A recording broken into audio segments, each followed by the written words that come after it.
ating job fair ay mimi at miyain po natin sapagkat alam po natin na kailangan natin ng trabaho.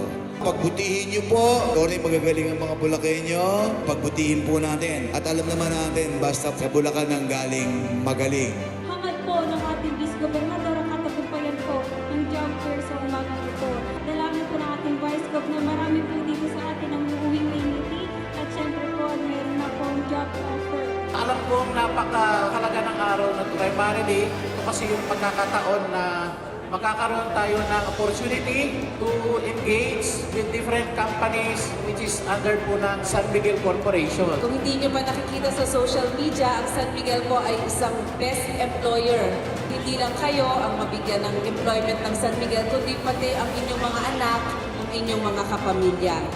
Kayo pong lahat ay bine-welcome namin sa San Miguel. For future applicants, huwag sila matakot mag-try kahit na feeling nila hindi aligned dun sa course nila or dun sa gusto nilang path kasi baka meron pang mas fit sa kanila based dun sa company or dun sa skills nila. Maganda yung flow na job fair. Sobrang saya po ng experience ko dito. Madami pong opportunity na makakikita. Matutustusan ko na yung pangangailangan ng pamilya ko. Salamat po sa San Miguel. Bagaman hindi pa ako nakapagsisimula, tapos puso na po ako nagpapasalamat sa inyo. Nagpapasalamat po ako sa aming butihing gobernador, Daniel Fernando, at aming vice gobernador, Alex Castro. Sana po ay marami pa kayong matulungan ang mga Bulakenyos. Alam niyo po, mahalaga po ng bawat kabataang Bulakenyo, ang bawat pamamayang Bulakenyo ay magkaroon ng isang marangal na hanap buhay. Kaya po maraming programa ang ibinababa ng ating mahal na punong lalawigan.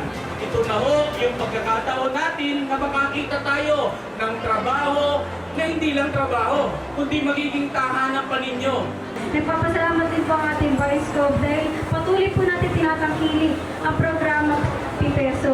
Dahil kapag marami po tayong trabaho na nagawa, madami po tayong buhay na magkakaroon po ng mas magandang kinabukasan. Hindi lang po trabaho, level lang po tayo sa Pipeso, maayos at decenteng trabaho. Yun po ang gusto po ng Dole at ni Governor Daniel Fernando. So part of the transition program here in Bulacan is to have a dialogue sa mga multi-sectors at ilalabas po namin sa ito yung data. Ang Bulacan ba, ano ba ang kailangan nilang talents?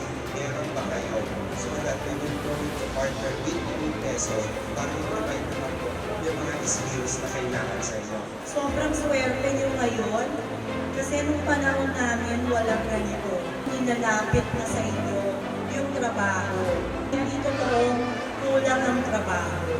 Sana po with this kind of activity, mas marami yung ma-hire, marami yung magkaroon ng marangal na trabaho para din mabawasan din yung mga sinasabi natin unemployed. Sa ngayon po, marami kaming hiring pagdating sa mga skilled workers, lalo na meron kaming mga iba't ibang project sites dito sa Malolos, yung Robinson's Land, and then yung iba't ibang projects for ready-mix at asphalt. Sa Villarica po, ang hinahanap namin na qualification is 4 years grad, willing to assign anywhere. Kailangan po, gusto talaga nila yung trabaho nila. Ang hinahanap po namin qualification sa Bound to Saudi, usually kailangan ng experience, kailangan din po ng national certificate.